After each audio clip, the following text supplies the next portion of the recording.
Nah, kenapa sih kita harus merayakan Maulid Nabi Shallallahu Alaihi Wasallam?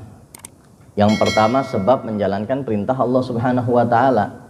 Di dalam Al-Quran Allah Subhanahu Wa Taala berfirman, "Qul bifadlillah wa birahmatihi wa bidzalika falyafrahu huwa khairum mimma yajma'un." Kata Allah dalam Al-Quran, Allah berfirman kepada Nabi Shallallahu Alaihi Wasallam, "Qul," katakan wahai Nabi, katakan wahai Rasul, katakan wahai Muhammad Shallallahu Alaihi Wasallam kepada orang-orang semuanya, atas karunia dan rahmat yang Allah berikan, hendaknya mereka bergembira. Karunia Allah banyak, rahmatnya Allah luas, tapi karunia dan rahmat yang paling besar yang Allah berikan kepada kita yaitu adanya baginda Nabi besar Muhammad Shallallahu Alaihi Wasallam. Sebab adanya Nabi kita tahu Islam. Sebab adanya Nabi kita tahu mana yang benar, mana yang salah. Sebab adanya Nabi kita tahu mana yang halal, mana yang haram. Sebab adanya Nabi kita tahu mana yang hak, mana yang batil. Sebab adanya Nabi kita tahu mana jalan menuju surga, mana jalan menuju neraka. Sebab adanya Nabi bahkan dalam hadis qudsi disebutkan adanya alam semesta sebab adanya Nabi Muhammad Shallallahu Alaihi Wasallam. Dalam hadis qudsi Allah berfirman, laulaka ya Muhammad ma khalaqtu aflak. Kalau bukan karenamu wahai Nabi, kalau bukan karenamu wahai Rasul, kalau bukan karenamu wahai Muhammad Shallallahu Alaihi Wasallam, tidaklah aku ciptakan alam semesta. Jadi adanya alam semesta nih semua, baik yang di dunia maupun yang di akhirat, itu sebab diciptakannya Nabi Shallallahu Alaihi Wasallam. Adanya surga, adanya neraka, adanya dunia, adanya manusia, adanya hewan, adanya tumbuhan, adanya alam semesta. Seluruh alam ada sebab adanya Nabi Muhammad Shallallahu Alaihi Wasallam. Makanya di dalam Maulid Simtud Duror, Al-Habib Ali bin Muhammad Al-Habsyi bilang, beliau meriwayatkan hadis dari Jabir bin Abdullah. Jabir bin Abdullah nanya sama Rasul Shallallahu Alaihi Wasallam, awwalu syai'in khalaqallah qabla al-asya'. Jabir bin Abdullah nanya sama Rasulullah, wahai Rasulullah, apa sih makhluk pertama kali yang diciptakan oleh Allah Subhanahu wa taala? Qala ya Jabir, innallaha khalaqa qabla al-asya' nurun nabiyyika Muhammadin sallallahu alaihi wasallam. Wahai Jabir, pertama atau makhluk yang pertama yang Allah ciptakan adalah cahayanya Nabi Muhammad sallallahu alaihi wasallam. Wa minhu tafarra'a khalqan ba'da khalqin fi ma hadatha wa ma taqaddam. Dari cahaya itulah akhirnya Allah ciptakan makhluk-makhluk yang lainnya, baik yang baru ataupun yang terdahulu, dari cahayanya baginda Nabi besar Muhammad sallallahu alaihi wasallam. Makanya kata Habib Ali bin Muhammad Al-Habsyi dalam Maulid itu juga, al-kaun isyaratun wa antal maksud. Alam semesta ini cuman isyarat, tujuan penciptaannya adalah engkau wahai baginda Nabi besar Muhammad sallallahu alaihi wasallam. Nah, makanya kita merayakan Maulid di mana-mana tempat, di masjid, di musola, di majelis taklimnya, di mana-mana tempat. Yang pertama menjalankan perintah dari Allah Subhanahu wa taala untuk bergembira atas karunia dan rahmat yang Allah berikan. Karunia dan rahmat yang Allah berikan yang paling besar kepada kita yaitu adanya Nabi besar Muhammad sallallahu alaihi wasallam. Dan jauh sebelum kita merayain maulid-maulid ya, Nabi sallallahu alaihi wasallam sendiri aja di dalam hadis Muslim disebutkan Nabi itu puasa di setiap Senin. Sering Nabi puasa, Senin puasa, Kamis puasa, Ayamul Bid 13, 14, 15 beliau puasa. Hari-hari disunahkan beliau hari Arafah, hari Tarwiyah, hari Asyura beliau juga puasa. Puasa di setiap hari-hari yang disunahkan oleh Allah Subhanahu wa taala. Sering puasa, sedikit-sedikit puasa, sedikit-sedikit puasa. Beda sama kita, kalau kita puasanya cuman sedikit. Samanya sama-sama sedikit ya. Kalau Nabi sedikit-sedikit puasa, kalau kita puasanya cuman sedikit. Jangankan puasa sunnah, puasa wajib aja bolong-bolong ya. Nah, Nabi sedikit-sedikit puasa, setiap hari Senin puasa sampai sahabat bertanya, su'ila an yaumil isnin. Nabi ditanya tentang puasanya di hari Senin sama seorang sahabat. Maka Nabi sallallahu alaihi wasallam beliau jawab, dzaka yaumul fihi, karena di hari Senin aku dilahirkan, makanya Nabi sallallahu alaihi wasallam berpuasa. Jadi Nabi ngerayain maulidnya, ngerayain hari kelahirannya bukan cuma setahun sekali, bukan cuma sebulan sekali, bahkan beliau merayakan maulidnya yaitu seminggu sekali dengan berpuasa. Dan nggak sampai di situ, di dalam kitab Al-Hawi lil Fatawi lil Imam Suyuti, beliau menukil hadis dari Al-Imam Baihaqi bahwa Nabi itu pernah menyembelih kambing setelah beliau diutus sebagai Rasul. Sebagian ulama bilang saat itu Nabi menyembelih kambing setelah beliau diutus sebagai Rasul dalam rangka akikah nafsi, mengakekahkan dirinya sendiri. Karena sebagaimana yang kita tahu bahwa akikah buat diri sendiri itu boleh. Misal kita ingat waktu kecil belum diakekahin sama orang tua kita. Nah sekarang udah balik, udah gede, udah punya penghasilan, pengen ngakekahin buat diri sendiri, boleh apa enggak? Boleh hukumnya. Tapi jangan segala digendong, dicukur rambutnya, jangan ya. Udah tua elok digendong-gendong, diusap-usapin pakai air, jangan. Tapi buat dirinya sendiri boleh apa enggak? Boleh. Boleh. Jadi kalau dia udah balik, tanggungan orang tuanya untuk mengakekahkannya udah enggak sunnah lagi. Kalau buat dirinya sendiri bagaimana? Boleh. Mungkin dia ngerasa selama ini gue kayaknya ngeselin banget ya, belum diakekahin kali waktu kecil ya. Akhirnya dia punya duit ngakekahin buat diri sendiri, boleh hukumnya, boleh. Tapi kalau misalkan bikin acara begitu malu ya, ketahuan. Mendingan udah potong kambing 2, bagi-bagi ke orang-orang. Nah itu akikah namanya. Boleh nggak buat diri sendiri? Boleh. Nah makanya saat Nabi SAW menyembelih kambing setelah beliau diutus sebagai Rasul, itu kata sebagian ulama saat itu Nabi sedang akikah an-nafsi, mengakikahkan untuk dirinya sendiri. Tapi kata Imam Suyuti enggak. Sebab Nabi SAW waktu umur 7 hari setelah beliau dilahirkan, itu kakeknya Abdul Muthalib sudah mengakikahkan Nabi SAW. Wal akikah la tu'ad marrah thaniyah. Akikah itu nggak perlu diulang 2 kali. Kita udah akikah terus akikah lagi, nggak perlu. Makanya kata Imam Suyuti, terus kenapa kok Nabi menyembelih kambing setelah beliau diutus sebagai Rasul? Kata Imam Suyuti, waktu itu Nabi menyembelih kambing dalam rangka bersyukur, bergembira atas kelahirannya. Artinya Nabi SAW merayakan maulidnya sendiri dengan memotong kambing. Dan masih banyak lagi kalau kita bicara tentang dalil-dalil maulid Nabi SAW.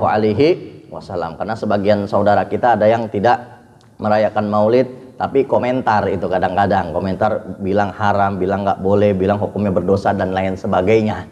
Padahal kalau kita tanya, dikir di dalam maulid kita berzikir, dikir hukumnya apa? Boleh.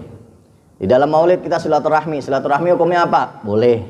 Terus kita dengerin tausiah hukumnya apa? Boleh. Kita baca maulid apapun maulidnya pasti menjelaskan tentang sejarah Nabi. Kita ngomongin sejarah Nabi boleh apa enggak? Boleh. Terus maulid hukumnya apa? Haram. Kan ngaco ya. Sama kayak orang bilang mungkin buah bengkuang apa hukumnya? Halal. Buah jambu apa hukumnya? Halal.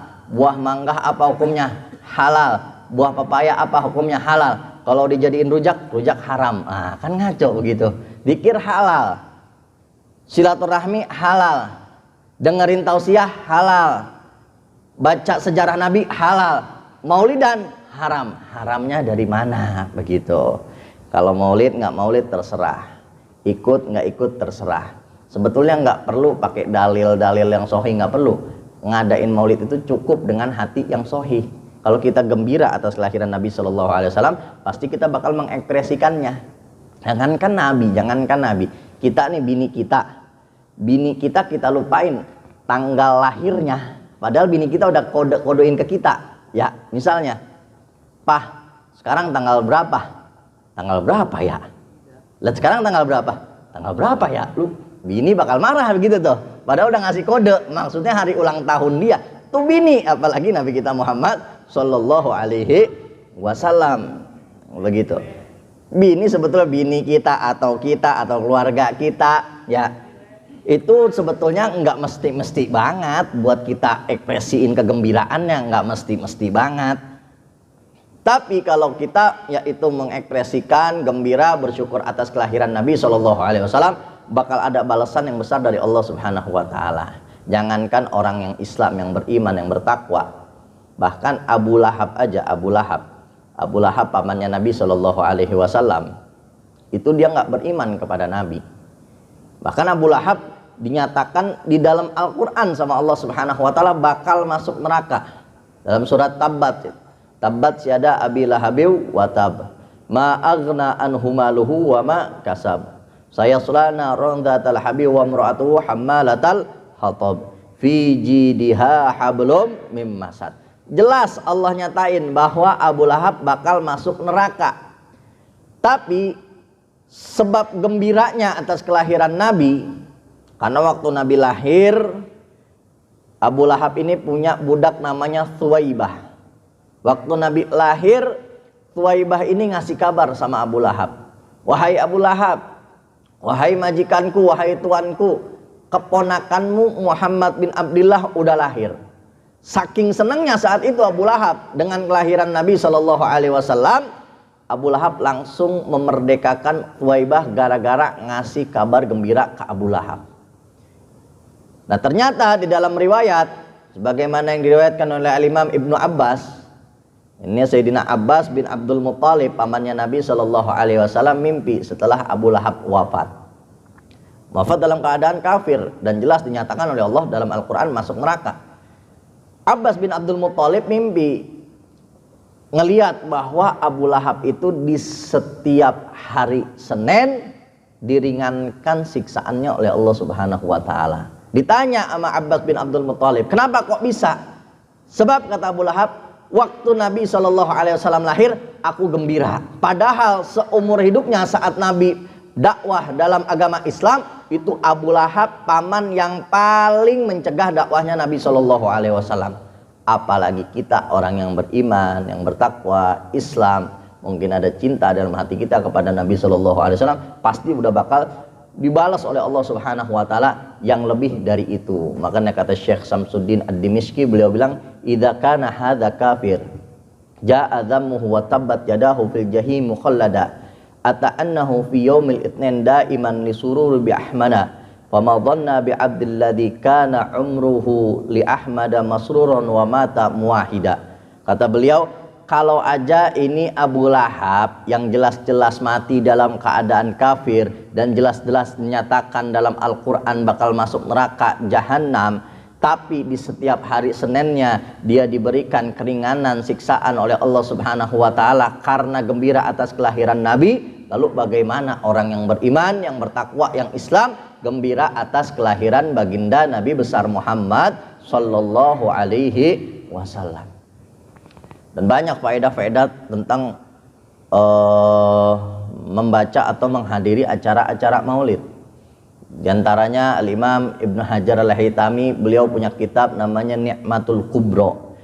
Di situ beliau menjelaskan tentang kemuliaan-kemuliaan orang yang baca, mengadakan ataupun cuman hadir ke acara maulid.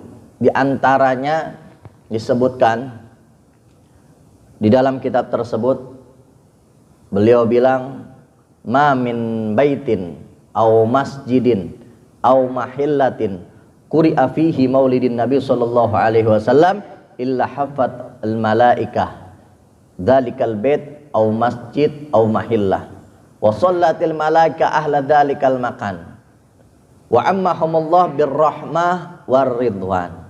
Kata beliau, tidaklah satu tempat, baik itu rumah, masjid atau tempat apapun, dibacain di situ maulid Nabi Shallallahu Alaihi Wasallam, apapun maulidnya, baik maulid Syaraful Anam, maulid Barzanji, maulid Simtud Duror, maulid Dia Ulami, maulid Diba, maulid apapun, dibacain itu tempat dengan pembacaan maulid Nabi Shallallahu Alaihi Wasallam, illa hafatil malaika, malaikat bakal kumpul. Malaikat apa? Malaikat rahmat. Ngapain itu malaikat? Wasallatil malaika ahli dzalikal makan. Itu malaikat minta istighfar, minta ampunan kepada orang-orang yang hadir ke tempat tersebut, ngedoain orang-orang yang hadir di tempat tersebut. Wa ammahumullah birrahmah waridwan. Dan Allah Subhanahu wa Ta'ala akan memberikan rahmat dan ridhonya secara menyeluruh kepada orang-orang yang hadir di situ, yang niat, yang kagak niat, yang ngedengerin atau yang nggak ngedengerin, atau mungkin ngeluh nih yang ceramahnya lama banget ini sampai kesemutan kaki ya, atau tukang son doang, tukang son hadir buat ngebenerin son, ngejagain son, dapat. Soalnya secara umum tuh faedahnya kita menghadiri dan mengadakan perayaan maulid Nabi besar Muhammad Shallallahu Alaihi Wasallam. Makanya di bulan Maulid nih banyak di mana-mana tempat Maulid, kalau diundang kalau bisa hadir, apalagi kalau bisa sampai ngebantu, jangan ada panitia datang Maulid mulu gitu ya. Yang begini nih mual bakal dapat syafaat Nabi Shallallahu Alaihi Wasallam. Mual kata orang sini mah ya, mual. Iya, yang begini mah orang mah nyariin mana nih panitia Maulid yang ngadain Maulid, kita pengen nyumbang. Sebab kalau kita ngebantu dalam kebaikan, walaupun kita nggak hadir, tapi kita mendapatkan yaitu pahala orang-orang yang hadir. Semakin banyak yang hadir, semakin banyak pahala yang kita dapatkan. Jadi banyak faedah tentang Maulid. Kalau kita punya hajat, misalnya punya hajat, punya proyek, punya cita-cita, pengen cita-citanya terkabul, pengen hajatnya terkabul, ya itu niatin. Kalau misalkan terkabul, baca Maulid Nabi Shallallahu Alaihi Wasallam. Sebab dalam kitab itu juga dijelaskan di zaman Abdul Malik bin Marwan kalau nggak salah, ada seorang anak muda yang lagi naik kuda, tahu-tahu kudanya ini nggak bisa dikontrol. Wah, lari-lari ke sono ke sini, sampai ke depan rumah Abdul Malik bin Marwan, raja waktu di zaman tersebut. Di depan rumah itu ada anak kecil, ternyata anaknya si raja ini, Abdul Malik bin Marwan, ketabrak anaknya sampai mati. Bingung ini anak, waduh bagaimana nih, nabrak anak raja, bakal dikisos hukum mati ini. Pulang ke rumah bingung, kepikiran, sumpek. Akhirnya dia sumpek. Biasa kalau orang sumpek kan malah rajin ibadahnya ya. Ini makanya nih rajin, rame nih, kelihatan lagi pada sumpek ya ini. Biasanya kan kalau lagi susah ngaji tuh rajin banget ya. Begitu biasanya, ini mah kalau ini mudah-mudahan enggak. Biasanya begitu. Kalau lagi sumpah, kalau lagi banyak pikiran, lagi susah hidup, ngaji rajin banget beneran. Pengalaman pribadi juga soalnya ya. Kalau ngaji rajin banget, pengajian belum mulai dia udah datang. Pengajian udah selesai, kagak mau bubar sampai diusir sama yang ngadain pengajian. Ini puyeng nih orang nih, puyeng bagaimana nih anak muda. Habis nabrak anaknya raja, bisa-bisa dihukum mati nih. Pulang ke rumah dia kepikiran, akhirnya nazar dia, kalau saya terbebas dari hukuman ini, saya bakal ngadain acara Maulid. Besokannya dipanggil dia ke kerajaan. Ini raja udah pengen ngehukum mati, kisos karena dia telah membunuh. Nyampe ke kerajaan, ini raja ngelihat si anak muda, tahu-tahu luluh hatinya. Yang tadinya kesel, yang tadinya marah, yang tadinya pengen hukum mati, akhirnya berubah terbalik. Jadi gembira, seneng ngelihat nih anak muda. Bingung nih, kata rajanya, wahai anak muda, ente ada amalan apa? Baca-bacaan apa? Enggak ada apa-apa raja. Enggak, mungkin pasti ada satu yang ente bakal lakuin, sehingga aneh sekarang kayaknya seneng aja ngeliat ente. Anda bakal lepasin ente, enggak bakal aneh hukum, enggak bakal aneh kisos ente. Asalkan kasih tahu, kenapa? Kok ente bisa sekarang hati aneh ini luluh di depan ente? Akhirnya kata anak muda ini, wahai raja, saya itu bernazar, kalau saya nggak kena hukuman ini, terbebas dari hukuman ini, saya bakal ngadain acara Maulid. Kata itu raja, oh ternyata perayaan Maulid. Ya udah, kalau begitu ente sekarang nggak saya hukum, dan ini saya kasih 10 dirham buat acara Maulid yang engkau nazarkan. Tuh berkahnya Maulid Nabi besar Muhammad Sallallahu Alaihi Wasallam. Ini malah sama keluarga atau tetangga atau hadir kalau ada di daerah-daerah dekat kita. Banyak faedahnya, luar biasa perayaan-perayaan Maulid itu. Dan di samping itu juga, kenapa sih ngadain Maulid? Biar kita kenal siapa Nabi kita Muhammad Shallallahu Alaihi Wasallam. Sebab sekarang ini krisis idola. Kenapa krisis idola? Sebab nggak kenal siapa Nabi, akhirnya mengidolakan tokoh bisnis, tokoh politik, artis, pemain sinetron, penyanyi dan lain sebagainya. Karena nggak kenal siapa Nabi Muhammad Shallallahu Alaihi Wasallam. Kalau benar-benar kenal, pasti siapapun orangnya bakal cinta. Kalau udah cinta, pasti bakal menjadikan Nabi Shallallahu Alaihi Wasallam sebagai uswatun hasanah, suri tauladan yang baik, bakal dijadiin idola dalam setiap aspek kehidupannya. Kita semua apal itu ayatnya, laqad kana fi rasulillahi uswatun hasanah. Sungguh ada pada diri Nabi Shallallahu Alaihi Wasallam suri tauladan yang baik, bukan cuma dalam ibadahnya. Ayat itu menyebutkan fi rasulillah, pada diri Rasulullah, bukan cuma ibadahnya doang, bukan cuma sholatnya doang, bukan cuma puasanya doang, bukan cuma zakatnya doang, bukan cuma hajinya doang, bukan. tapi dalam diri Rasulullah. Artinya apa? Dalam bermuamalah, dalam berbisnis, dalam bekerja, dalam berusaha, dalam mengatur rumah tangga, dalam bertetangga, dalam mengatur negara sekalipun, harus kita jadikan Nabi Shallallahu Alaihi Wasallam sebagai suri tauladan.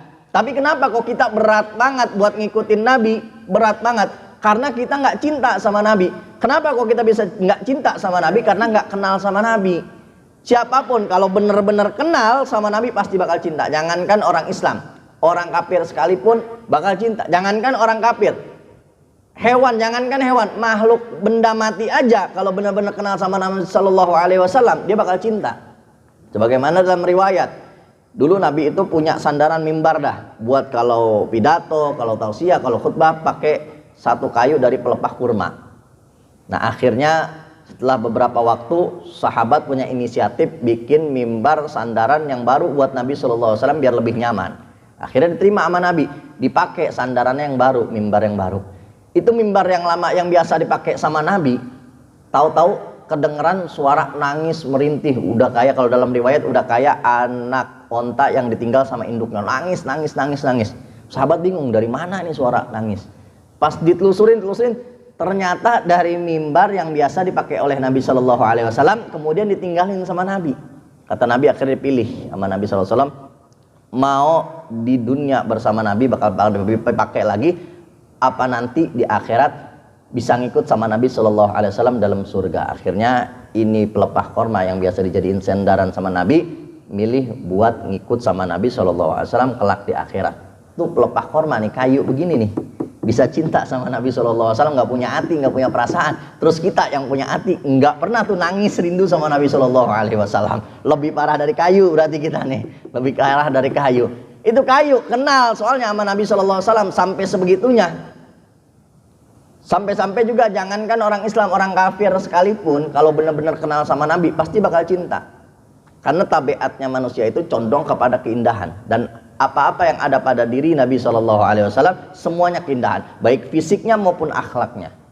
Contohnya ada seorang sahabat, sebelumnya dia belum masuk Islam, namanya Hasan bin Thabit. Hasan bin Thabit ini orang yang jago bikin syair. Kalau dia bikin syair, itu kota Mekah langsung pada kenal syairnya, langsung pada apal sama syairnya, langsung viral satu kota Mekah. Dipanggil ini Hasan bin Thabit sama Abu Jahal, Abu Sufyan, Walid bin Mughirah, sama Abu Lahab, sama musuh-musuhnya Nabi SAW dipanggil Hasan bin Thabit. Dipanggil, diminta Hasan bin Thabit buat bikin syair ngejelek-jelekin Nabi SAW, dikasih duit, gepok-gepokan. Dibawa sama Hasan bin Thabit, tapi kata Hasan bin Thabit, tak dulu, saya sebelum bikin syair mau ngeliat dulu mana orang yang namanya Muhammad. Dikasih tahu, ntar dia bakal lewat situ tuh. Datang Hasan bin Thabit nungguin. Begitu ditungguin, Nabi Shallallahu Alaihi Wasallam lewat.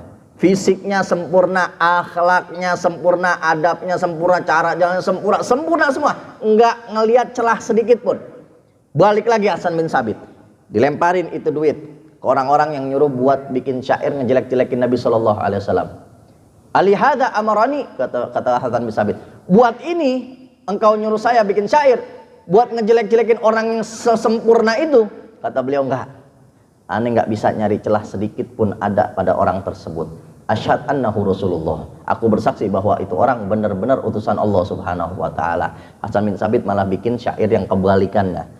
Dia bilang, "Lamma ra'aitu anwaruhu sat'at wada'tu min khifati kaffi ala basari khaufan ala basar min husni suratihi walastu andur illa ala qadari ruhum minan nuri fil jismi minal qamari kahilatin nasajat min anjumiz zuhuri." Kata beliau, ketika aku melihat Nabi Shallallahu Alaihi Wasallam, saking sempurnanya, aku langsung spontan meletakkan kedua telapak tanganku di mataku. Kenapa? Karena takut mataku itu nggak mampu ngelihat kesempurnaan yang ada pada diri baginda Nabi besar Muhammad Shallallahu Alaihi Wasallam, saking sempurnanya. Terus orang-orang yang musuhin Nabi, yang nggak beriman sama Nabi, mereka juga percaya kesempurnaan Nabi. Dia tahu Nabi itu sempurna. Tapi karena mungkin ada kepentingan pribadinya, kepentingan masalah dunianya yang bisa tersendat gara-gara kalau beriman kepada Nabi, akhirnya nggak mau beriman kepada Nabi. Buktinya apa? Buktinya barang-barang berharga orang-orang yang musuhin Nabi, orang-orang kafir Quraisy, itu nitipnya ke Nabi Shallallahu Alaihi Wasallam padahal musuhin Nabi. Makanya pas hijrah, kalau kita belajar sejarah Nabi Shallallahu Alaihi Wasallam pas hijrah, Itu Nabi pesan sama Sayyidina Ali, wahai Ali, tuh di rumah ada barang-barang milik Abu Jahal, Abu Sufyan, Walid bin Mughirah. Ini yang musuhin Nabi SAW, nitip barang berharganya kepada Nabi SAW. Sebab apa? Sebab mereka nggak pernah nemuin ada orang yang lebih amanah, yang lebih jujur daripada baginda Nabi besar Muhammad SAW. Tuh baru sedikitnya, belum bagaimana fisiknya, belum bagaimana secara detail akhlaknya Nabi kita Muhammad SAW. Nah itu tujuannya, biar kita semakin kenal sama Nabi. Kalau kita kenal sama Nabi, pasti siapapun orangnya bakal cinta. Kalau udah cinta sama Nabi, bakal taat, bakal gampang untuk menjadikan Nabi SAW suri tauladan dalam kehidupan sehari-hari. Mudah-mudahan Allah Subhanahu wa Ta'ala berikan kepada kita cinta kepada Nabi SAW, sehingga Nabi SAW pun cinta kepada kita, sehingga kita akan mudah, gampang, enteng, dan tidak ragu lagi untuk mengikuti Nabi SAW, baik ajarannya maupun sunnah-sunnahnya, sehingga kelak di akhirat mendapatkan syafaatnya dan dikumpulkan bersamanya di dalam surganya Allah Subhanahu wa Ta'ala. Amin ya rabbal alamin. Nah, ini saja dari Al-Faqir. Terima kasih atas segala perhatian, mohon maaf atas segala kurangan dari penyampaian. Hadani Allah wa iyyakum ila siratil mustaqim. Mari sama-sama kita tutup dengan membacakan doa kafaratul majlis. Subhanakallahumma wa bihamdika asyhadu an la ilaha illa anta astaghfiruka wa atubu ilaik wal afu minkum. Wassalamualaikum warahmatullahi wabarakatuh.